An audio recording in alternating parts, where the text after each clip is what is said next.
Shabbat shalom, everyone.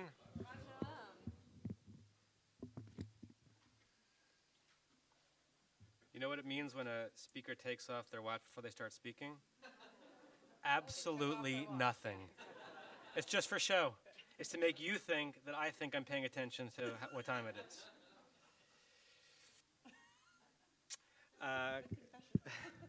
Shabbos, everyone, welcome to the students of Azusa Pacific University. Raise your hand if you're here from Azusa. I've heard your advertisements on the radio, but I've never met an Azusa, so it's nice to have you here. Do you have a mascot? The Azusa Pacific what? Cougars. Great to have you here. Just wonderful to have you in our community as you're getting a sense of different ways of worship in the different communities that are nearby. So we're looking forward to also talking with you after services. We also want, before we start, to dedicate, as Rabbi Schatz said before, our learning today to Esther Blum of blessed memory. Today is the second anniversary on the secular calendar of Esther's tragic death. There's an enormous amount to say, and there's nothing to say except that it's impossible to put words to how much Esther is missed in your lives and in life, in our community. And we can't look at you without knowing and noticing your pain and being ever more committed to ensuring that Esther's memory is a tremendous blessing in our community and in life. We miss Esther. There are some losses in life that are tragic, but we know that we all suffer from the mortal condition called humanity. Right? We're the only species on the planet that really knows, or that we're certain knows, that we were once not here and then we one day will no longer be here. And nearly every faith tradition has a lot to say about how to approach the end of life and what to do when someone dies, and we're all aware of it. The Jewish tradition, now over 2,000 years old, has some exquisite and important and some inscrutable and therefore requiring demystification approaches to how we deal with the end of life. And what we decided to do this fall into the winter was to spend some time on Shabbat mornings, in a Sunday morning Yom Iyun, day of inquiry that we had to postpone because of the catastrophe 4 weeks ago, and classes. We wanted to get the community talking about things that are not easy to talk about, so that the education doesn't only happen the moment that a loved one dies and you say, what do I do now? Right? So as I said before, we have postponed parts of this because we've been working so hard and focusing so much recently on what's happened in Israel. But we have this morning during services, and then 2 weeks from now as a lunch and learn after services, to learn about some of the Jewish approaches to end of life and death and burial. And this is also connected to the Hevra Kadisha, which we're about to learn about, that Rabbi Schatz had been dreaming about for a long time and was in the process of putting together, and then was put into action for the first time overnight when Esther passed away. So the first time that the Beth and Ikar joint Hevra Kadisha, which is the burial society, had their holy and awful work to do, it was for Esther. And so we wanted to teach about it a little bit. And there's so much to say, and joking aside, we're not going to be here all day. The first thing that is important to talk about is that this is obvious, but in Judaism it's reinforced very explicitly that everything that is done by the living for the dead and in honor of the dead can never be paid back. Right? It's only paid forward. Right? There are a lot of things we do in life that we hope or expect that because we did it to someone, that person will, when it's our turn, do back to us. Anything we do as a family member or a friend or community, someone who's passed away, is obviously not coming back to us in a direct way. If you believe in karmic happenings, that's another thing. But that that person is no longer someone who can do something for you. And the Jewish phrase for that kind of selfless generosity, it's called chesed shel emet. Chesed is translated in so many different ways. Loving kindness, compassionate deeds. It's the same root from which you get the word chassid, a chassid, right, which is a sect of Judaism. But the source of, the word chassid is someone who is pious, who does something beautiful. Chesed shel emet, what kind of piety, what kind of loving kindness? Of truth, meaning the truest form of extending yourself to someone else is chesed shel emet. That phrase has biblical origins. So if you look at the first sheet on your text, you have the end of Jacob's life, the end of Jacob who becomes Israel, so our people's namesake. In Parshat Vayechi, the last section of the book of Genesis, the fourth, the last chapter, but the last Jewish division of the text. Vayikvu Yimei Yisrael Lamut, it was Israel's time to die. Israel now being used as a name for Jacob, not the people. Vayikra Livnoi Liosef, Jacob called his son Joseph. Vayomer Lo, he said to him, Imna matzati chen beinecha, if I've done anything for you in life, Joseph, if I mean anything to you, if I found favor in your eye, Simna yadcha tachet yerechi, put your hand underneath my thigh. It was a way of having someone swear in the ancient world, make an oath. Vasita imadi, do for me what? Chesed ve'emet. It's interesting here in the original, it's not chesed shel emet, the loving kindness of truth, but these are two things together. Do me a loving kindness and do me truth, meaning, like, what does it mean to do someone truth, right? It's a weird phraseology. Do something for me that couldn't be truer in terms of what I'm owed. Al natik bereni b'Mitzrayim, don't bury me in Egypt. This is the promise that Joseph makes, that when Jacob dies, he's going to be buried in the land of Canaan, which, according to our tradition, he is. Right? So our Torah, the original Hebrew, gives us this phrase, chesed ve'emet, that was turned into chesed shel emet. And if you go to a funeral, every rabbi does this differently. When we talk about personally burying the person and shoveling mounds of earth onto the grave, we describe it as a chesed shel emet. Right? It's an act of personal, intimate, loving kindness that can never be paid back, only paid forward. And that grew into a kind of a phenomenon in the Jewish idea that there was nothing more significant, nothing more sacred than taking care of someone who had died. Now, intellectual and spiritual traditions love superlatives. We love things that they're most important thing. 2 weeks ago in Cafe TBA taught about the fact that another thing that's considered the most important thing is redeeming captives, right? There are all sorts of texts in our Talmud that say, if you're ranking the mitzvahs, the one that's highest is redeeming captives.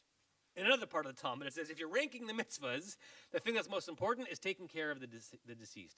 And there is a phrase in rabbinic law and lore called mate mitzvah. Mate means death or someone who's died. Mitzvah means obligation. The idea is that if you have to choose between doing any mitzvah versus taking care of someone who died who has no one to bury him or her, by the way, in the ancient world, that's a very real thing, right? There's no Malino and Silverman mortuary.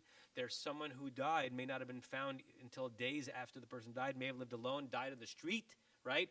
It was the community's obligation to say, nothing else matters now that we have found this person, to make sure that he or she is buried with dignity. That's called the mitzvah of mate mitzvah, and it has to do with this notion of chesed shel emet, the highest form of charity or loving kindness you can do to someone. Look at some of these sources that talk about this concept, and we'll see how it developed over time, first being applied only to people of renown and of significance in the community, and then to everyone. So source 2, in the Babylonian Talmud, it says, Mivatlim Talmud Torah lehotza'at hamet shel Talmid Chacham. You cast aside study of Torah, and if this is a new concept to you, in the Jewish tradition, study is not just a nice thing to do. Study is a holy endeavor where you hear God's word coursing through you. You even put aside your study, which is considered a very holy act, in order to participate in hotza'at amet. Hotza'at amet literally means the bringing out of the corpse. It's a catch-all phrase for the things that you do to someone who has died until they're buried. But which kind of person do you put aside your Torah study for? A Talmud Chacham, someone who's a sage, right? So you hear in this source, first of all, you hear that we're not yet applying this concept to everyone. And we're saying that for someone who's dedicated their life to studying Torah, who you might think would want you to do nothing else but study Torah, if that person died, you put aside your study of Torah to make sure that that person is buried with dignity. So that's a text from about 1,800 years ago. If you go back to just about 400 years ago, 450, Rabbi Moshe Isserles, who was an Ashkenazi rabbi in Krakow and who wrote a gloss, an Ashkenazi Eastern European gloss onto a code of Jewish law that was written in the land of Israel. This is source 3. You have the Hebrew at the bottom, the English at the top of page 2. Achshav mivatlin lechol adam.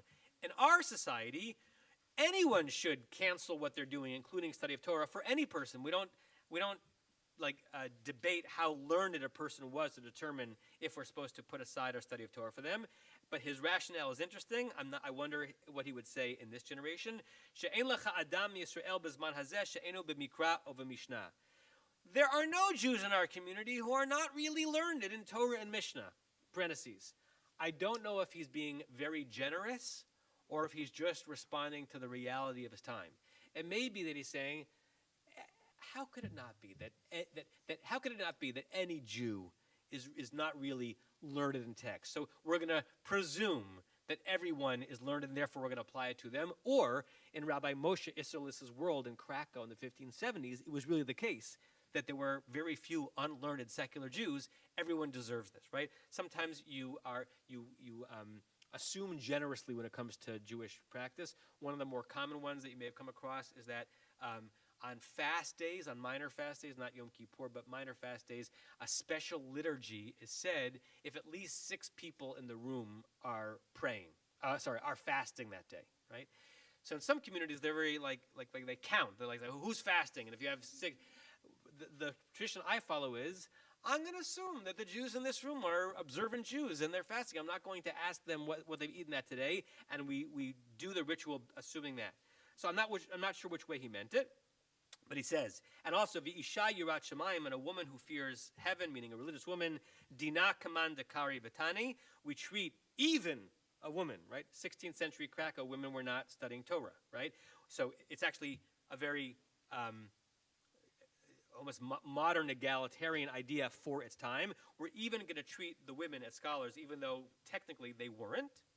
And it's our custom to be lenient, meaning to make sure we're focusing on their burial, even for a woman and for a child, even for a child who has not yet studied Torah. The idea being, anyone who died deserves this attention.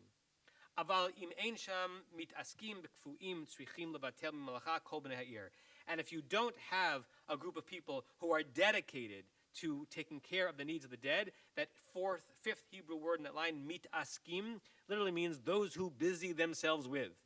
But you may have seen that if you ever go to a shiva, not in our community, but in a more Orthodox community, there's a group, a society called the Misaskim. The Misaskim is just an Ashkenazi translation or pronunciation of mit askim, those who deal with the needs of the dead. If you don't have a group that is focused on that, then anybody who dies gets the entire community's attention to make sure that they're buried with dignity. And at the time of bringing out the person for burial, everyone is supposed to cancel what they're doing, even including their business practices, to make sure it's taken care of. Last source for this section, look at source number 4. This is actually going back in time to the 12th century Maimonides Code of Jewish Law. Mivatlin Talmud Torah lahotzaat hamet ulahaknasat hakala. You cancel your Torah study for the mitzvahs of bringing out the dead and also for taking care of a bride. Notice he does not say that you do it only for someone who is a scholar. Bamed varim amurim. In what case do we do that? B'she'en lo kol tzarko. Assuming there isn't another group in a community that's taking care of it, everyone's supposed to do it. Aval yesh lo kol tzarko ein mevatlin. But if you have a society, what kind of society? We're about to hear, a Hevra Kadisha, that is taking care of those needs, you don't have to feel it's your personal responsibility to cancel what you're doing to take care of them. But if there isn't a society, you must. And if the thing that you're doing when you're not taking care of the deceased is not the study of Torah, I know that's a double negative. If you're just like, watching Netflix, or you're rearranging, the books on your bookshelf, then put that aside, and your obligation when there is a death in the community is to take care of their needs. Beginning of the idea of how significant it is in the Jewish community to focus on the honor and the dignity due the deceased, that now leads into a Hevra Kadisha. Rabbi Schatz. Okay. So if you turn the page to page 3, we're going to look at, you can look at the paintings. They are going to illustrate, are you going to talk about them? Yeah. Okay. They're going to illustrate the Talmud that we're about to read. And so if you want to just be looking at the paintings while I'm talking about the Talmud piece, you're more than welcome to do that. What we're going to see here is why it's important for not just people who feel that this is a holy act, and so a few people are going to do it, but for everyone to feel that they have some kind of connection to making sure that this is a mitzvah done in the community, that this is a thing that we take care of our friends, that we take care of our community members, that we make sure that this is something that is communal, right? That this is not just a specific group. Now, in large communities where you have 900 families, there is a specific group because not all 900 families are going to be interested in this. But back in the day when communities were just a few families coming together to spend Shabbat together, everyone was involved. A person who was very rich, a person who was very poor, a person who was a doctor and knew the intricacies of taking care of a dead body medically, or a person who was a scholar and knew how to write books, right? Everyone knows how to take care of someone they love. And what our rabbis are teaching us is that we should put that not only to knowing how to take care of somebody that we love in life, but also in moments where they are not going to be able to take care of themselves or us one day, as Rabbi Kligfeld mentioned, and we should be able to also take care of them in death. So we're going to read through a longer piece of the Gemara, and I'm just going to read it in the English so I can skip around a bit. The Mishnah here, number 7 on page 3, says, one does not bring the first meal after burial. In Judaism, we have a meal of consolation where we bring people together to eat after burial to the house of mourning on a small tray, in a bowl or in a narrow-mouthed basket. So not in nice stuff, right? Not in the things that if you're going to someone's home for a dinner party that you might bring your lovely fruit salad on, but rather in ordinary baskets. Everyone should be able to bring their food that they are contributing in the same way. Go to now where it says Gemara. The next part is interesting, but not for what we're talking about right this second.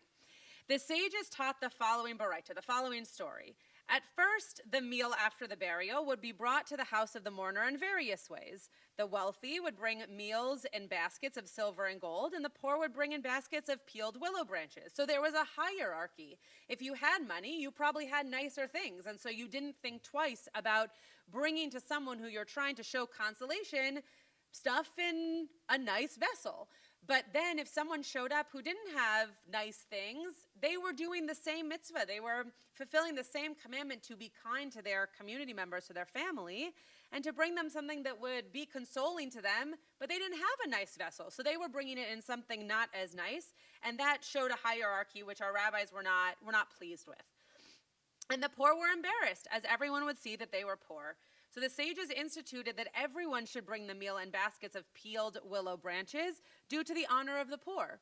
We're not trying to make those who don't have resources feel badly, but there's also no reason to bring something in a really nice vessel. So let's just put everybody on the same playing field and make sure that everyone is bringing something to console the family, but it doesn't have to be your nicest china. The sages taught in another story. At first, they would serve wine in the house of the mourner during the first meal after burial, and the wealthy would do so in, you see where this is going, in cups made of white glass, and the poor would serve in wine in cups of colored glass, meaning one was nicer, one was not as nice, and the poor were embarrassed. So again, we see this story. This is our oral tradition. For those of you who haven't heard of the Talmud before, this is our oral tradition. So stories were often repeated with different examples so that we would remember them better. So the basic understanding here is that everyone should be doing the same thing, to not have the poor bringing something the wealthy bringing something really, really nice and the poor bringing something not as nice. We wanted everyone to feel like they could do the mitzvah together. Go to just for time's sake, you can read the other one if you'd like, but just go to the last piece here on page 5. No, sorry. Oh, no, I'm right. At the top of page 4, sorry. No, top of page 5. I was right. Top of page 5. Okay, we were on page 4, top of page 5. On a plain bier. So Back in the day, bodies were brought on kind of like a cot-looking thing, right? It wasn't just that they were on a casket. They were actually on like a slab, right, that you would then, after the body was prepared, it would be on this piece of, whether it was fabric or wood or whatnot. That's how they were displayed, made from poles that were strapped together, and the poor were embarrassed. The sages instituted that everyone should be taken out for burial on a plain bier due to the honor of the poor. So if you've ever been to a Jewish funeral, you might have noticed that predominantly Jews are buried in plain pine boxes, and that comes from this. We don't believe, even in the last moments of being, this is a bizarre word to use, but showcased, right? We don't have a person showcase themselves or their lives in a way that shows wealth or shows a lack of wealth, right? We want everyone to be in the same resources so that if you are a Rothschild or a pauper, as Rabbi Kligfeld would say, you are getting the same resources. We are all being buried in a way that is respectful of the person's life, no matter what they had, and no matter who they were, right? Everyone is buried in a plain pine box. So there's a last piece here. At first, taking the dead out for burial was more difficult for the relatives than the actual death, because it was customary to bury the dead in expensive shrouds, which the poor could not afford. So once upon a time, people were buried in garments that were more expensive. But then, for those of you who know the Jewish tradition, now we're buried in what are called shrouds, which are just linen garments, very, very, very plain and simple garments, and this is where this comes from. The problem grew to the point that relatives would sometimes abandon the corpse and run away. Well, if we can't pay for these things which our family deserves, we're just going to abandon the person and someone else hopefully can take care of it, as opposed to going through with the mitzvah. So there was a sense of obligation, but if you couldn't fulfill that obligation, there was actually this embarrassment, and then nothing potentially would happen to that person who had passed away. This lasted until Rabban Gamliel came and acted with frivolity, meaning that he waived his dignity by leaving instructions that he be taken out for burial in linen garments. This was a rabbi who had resources. This was a rabbi who could have been buried in the nicest clothing and deserved to be buried in the nicest clothing, right? This was a rabbi with some acclaim. And so you would think, oh, well, if his body is going to be buried in anything, a rabbi of such high acclaim should be buried in beautiful clothing to show not only what he had, but to show that the community could come together to dress him in the nicest way possible. But because he knew that that was a problem for those who didn't have resources, he said, when I die, I will be buried in the most basic of shrouds. I will be buried in linen garments. Tachrichin is what we call them today. And the people adopted this practice after him and had themselves taken out and buried in linen garments.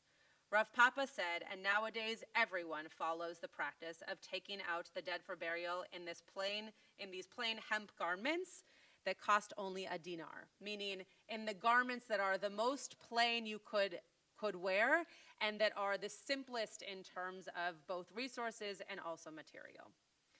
So when in just a moment, we're gonna go into kind of the aspects that comprise of what happens in a Hevra Kadisha. But I hope what you're hearing in both what Rabbi Kligfeld shared in his Torah and what I just shared, that there is an aspect of everyone participates in this. Because everyone is going to go through this at some point, but also because we should take care of community in a way that they don't feel alone in this process, that everyone should be possible both in resources and also with their physical hands and helping make sure that this person has a respectful burial. One of the reasons why we're doing this series is that we the clergy of Beth Am, are at some point going to be in discussions with all of you at some point regarding deaths of loved ones, and we're going to be representing certain expectations and traditions that we think are representing Jewish values on these issues.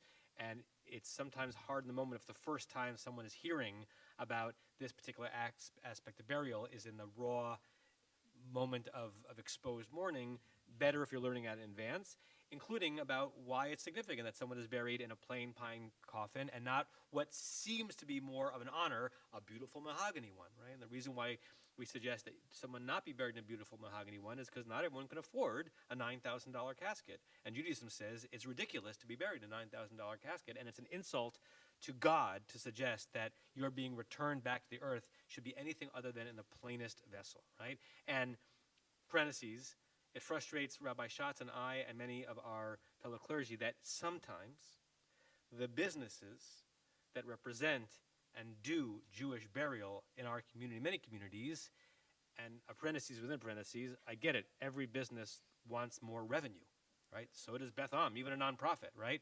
But they are sometimes pushing and selling more expensive burial packages to you because the upcharges are higher on a $9,000 mahogany casket versus an $800 plain pine box.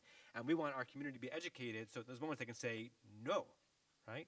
It's the same reason why this is not money for the funeral home, why we suggest that Jews not be buried in their finest suits. God doesn't care. They're buried the way every Jew is buried. By the way, death and burial is not the only time that comes into practice. Think of the high holidays, right? The reason why we clergy wear the white kittles, and we suggest that everyone in the community do so, is so that on the day that we are standing in front of God with the most at stake, we're not showing off our finest suits or finest dresses. I wear, a pair of light-colored khakis and a white shirt and a kittle because every Jew should look the same in front of God on those holy days because every Jew is the same in front of God on the holy days. Weddings, it's so interesting. In the modern era, weddings are often moments of conspicuous consumption, and an enormous amount is spent on Jewish weddings, on a wedding dress, right, which is worn once, and on a wedding suit, right? In a traditional approach to Jewish weddings, a bride should be wearing a simple white dress, and a groom should be wearing a kittel, right? On my wedding, I wear a kittel over an expensive tuxedo, right? But the idea is that And Javi wore a nice dress. I wore a nice dress, but I already told my children what they should expect for their weddings, right? That a couple, what should a couple look like under the chuppah? Like every other couple. It shouldn't be a moment to show how expensive, what you can afford. It should be able to show that you're a Jew getting married, or you're a Jew at high holidays, or you're a Jew dying, and everyone gets the same treatment. And what Rabbi Schatz and I spoke about in the first two sections is this notion of Judaism's demand that we democratize, particularly at the moments of most raw tenderness and vulnerability. Democratize in terms of financial resources, and you saw the development through the halakha, democratize even in terms of learnedness. Of course, it's a wonderful thing to be learned. But when you die, that should neither be thrown back in your face or your family's face, nor should it be applauded. It's wonderful that you did it, but now you're returning to God. You return to God the same way, no matter how many hours you spend studying Torah. Maybe the reason why you didn't study Torah is because you had to work for a living, right? Go backwards to page 2, verse 5, a short story, and then a quick look at these paintings, and then Rabbi Schatz will talk about the specifics of the Hevra Kadisha. So the Hevra Kadisha, the Aramaic words, which means holy society, is the words, it's a post-biblical word, it's post-Talmudic word. We believe the first time that the phrase Hevra Kadisha was used to describe the people in a community who were trained on how to deal with the deceased was about the 16th century in Prague. But at some point, it became the phrase that all Jews use. In the Talmud, about 1,500 years beforehand, it's a different phrase used. Rav Hamnuna iklad ledarumata. A guy named Rabbi Hamnuna ended up in a place called Darumata. As far as I know, this is the only place in the Talmud where this place exists. We have no idea where it is, somewhere in Babylonia. Rav Hamnuna was a Babylonian Jew, so somewhere in current modern-day Iraq. Shama kol shipura de shachva. He heard the sound of a shofar, not saying that Rosh Hashanah was coming. That's the way you let the community that someone had died. There was a particular kind of blast that if you heard it, it's like, oh, someone died? Why did the community get informed? So that they could organize and take care of the deceased. Chaza hanach inshi deka avdei avidata. And he heard the shofar blast, and then he saw people still going about their business and selling fruits in the market and working on their, polishing their leather, etc., and he couldn't understand it. Amarlo, he said to them, Lehavu hanach inshi bishamata. You all deserve to be in excommunication. I can't believe you're acting this way. Lo shachva ika b'mata. Didn't somebody die in this town? What are you all doing standing in your bookshop selling books? Aren't you supposed to be taking care of the deceased, as we know is obligatory to do? Amrule, they said to him, Chavruta ika b'mata. We have a chavruta in this place. In modern Jewish parlance, chavruta, which literally means a group or a partnership of two people, means people who are studying Torah together. This is the Talmud's phrase for what we now call a Hevra Kadisha. They said, don't worry, Rav Hamnuna. We've got a group of people who are trained and dedicated. They heard the shofar blast. They're at work right now making sure the deceased is being treated with dignity. So we're permitted to keep going with the work, right? When you hear that someone dies in the community, right? If you're on the Hevra Kadisha, which we'll talk about in a second, you might be poised to be brought into service to help the person be buried. If you're not in the Hevra Kadisha, you might reach out to the family to express your condolences, but you don't stop your life because someone died in the community. We have people taking care of it, right? Amar lahu, he said back to them, Ihachi, that's the case, sharia lahu. You're permitted, right? I'm sorry I got so angry. I just wanted to make sure that the deceased were taken care of. If you look at the pictures, these are very famous pictures in Jewish art from the late 18th century in Prague, about 230 years after what we can at least trace as the first use of the phrase Hevra Kadisha, pictures of the Hevra Kadisha. This is 6 in a series that's about 12. The first time I saw these pictures was in 1990. I saw the actual paintings in Prague. They're on display in the Jewish community in Prague. The first time I was in the Czech Republic, it was actually Czechoslovakia at the time. And it's showing the different stages of what the Hevra Kadisha would do. So top left, they are there going to bring the deceased out from, or actually ascertaining the death that took place and wrapping them in the initial shrouds. Top right, you have them sewing the tachrichim, sewing the simple linen shrouds in which the deceased is going to be buried. Middle left, what are they doing middle left?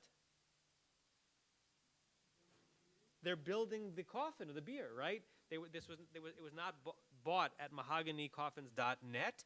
The community constructed, you can imagine, it was constructed in an hour. It was the simplest thing possible. Get some wood, get some nails, actually no nails, get some wood, and let's just make a simple container for this person to be buried in. Middle right, they are doing the first part of Hotza'at HaMet, literally bringing, you can see the deceased in the kind of the top left of the picture, out into the community, and they're also giving tzedakah, a version of Shmirah, yeah? Bottom left is the funeral procession.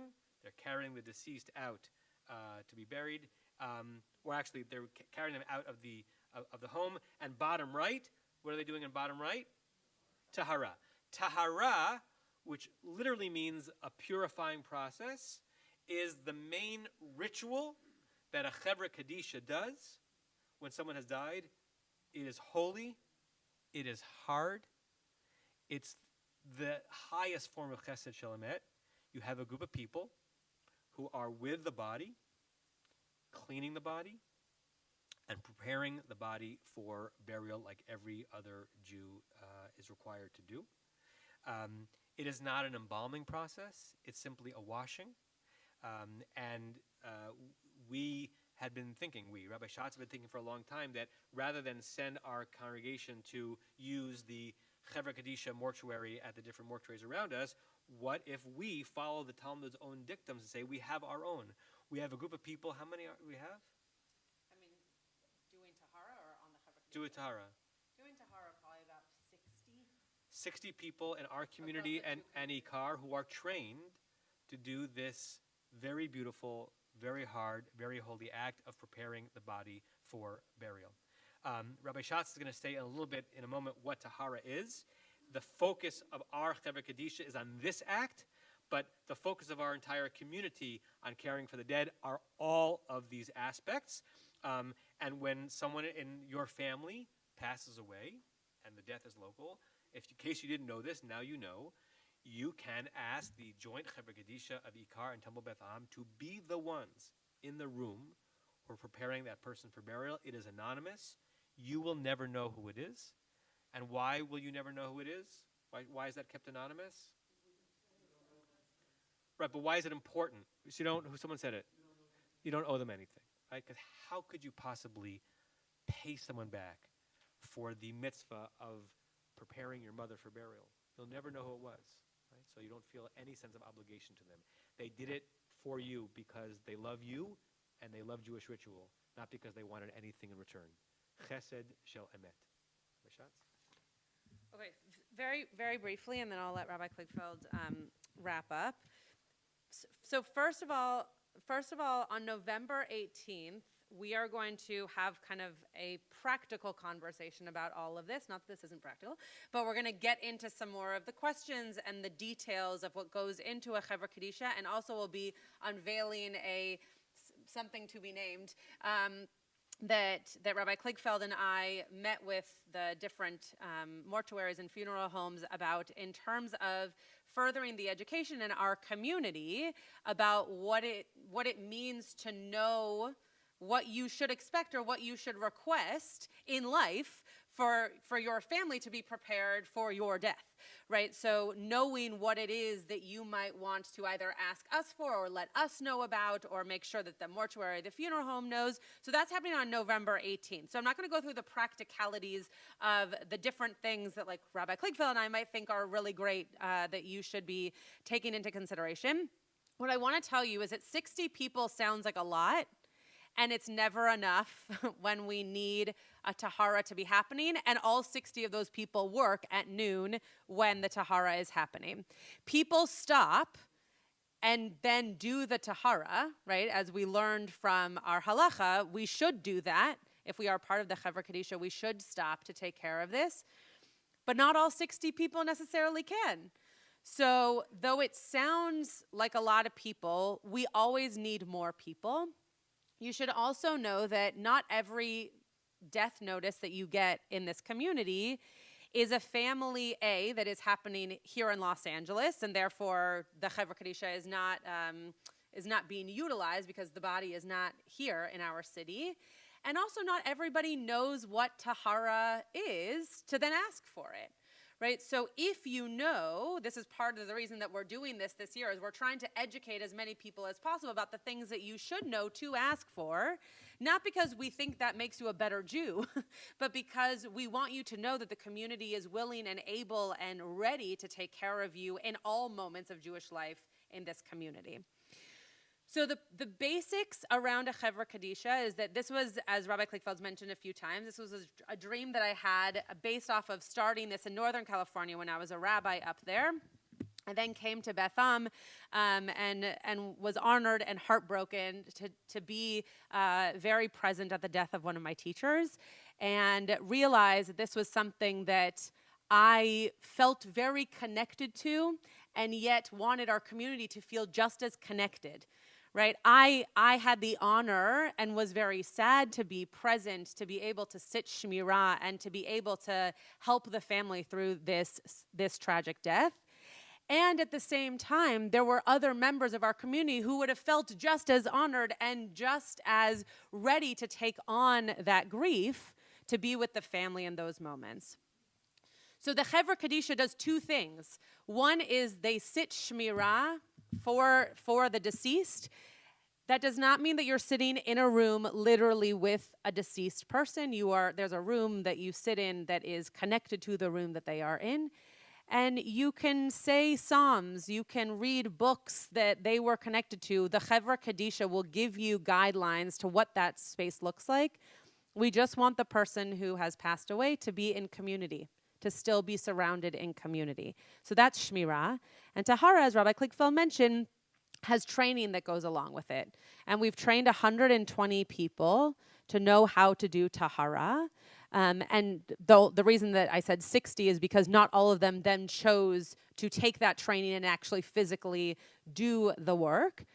But there are 60 people who were interested based off of that training to know what it means to have your hands in this holy mitzvah in this moment. And I can answer more questions about that another time, but I wanted you to know what the tahara was. So if you're interested in Hevra Kadisha in this community, you don't have to be a doctor. You don't have to be someone who wants to be present with a person who has died. You do not have to be someone who is proficient in what it looks like to console a family. You can just be, and I don't mean just because it's simple, you can be a person who's part of Shmirah, or you can be a person who gets the training just to know what it is, to then help other people feel like this is a mitzvah that they might want to be part of. So we'll be continuing this on November 18th after services, and then at some point we'll actually put into practice the series that Rabbi Schatz had designed that we had postponed. It's often said, because it's true, the first mitzvah by God in the Torah is Pruaru, be fruitful and multiply. That's the first commandment that God gives to humanity. The first mitzvah that God gives to the Jewish people after they form as a Jewish people upon Exodus from Sinai is